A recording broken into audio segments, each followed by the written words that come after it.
रे रंग खेले ला भेज दुगो चोली देले लेट कोके गईनी बात दुगो बोली देले साइकिल से बाजार आइल होली खेले लेट कोके गईनी बात दुगो बोली देले साइकिल से बाजार आइल होली खेले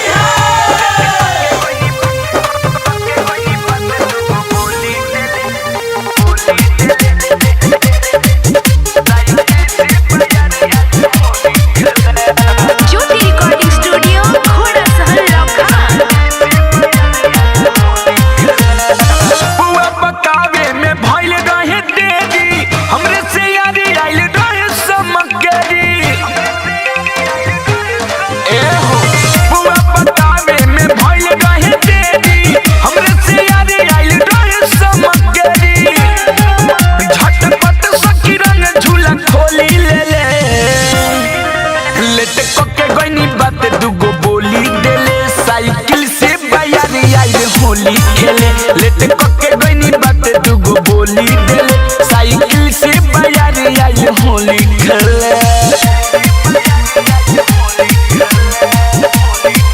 म्यूजिक बाय विकेश भोजपुरिया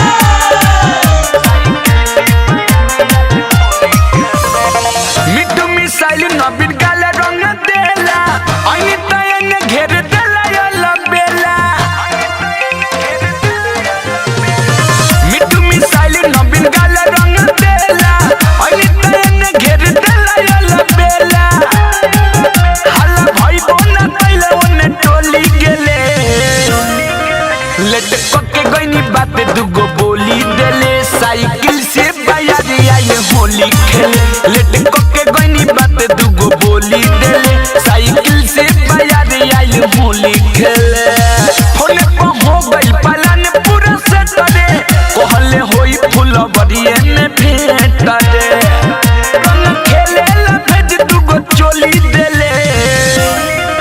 लेट कोके गईनी बात दुगो बोली देले साइकिल से बाजार आइल होली खेले लेट कोके गईनी बात दुगो बोली देले साइकिल से बाजार आइल होली खेले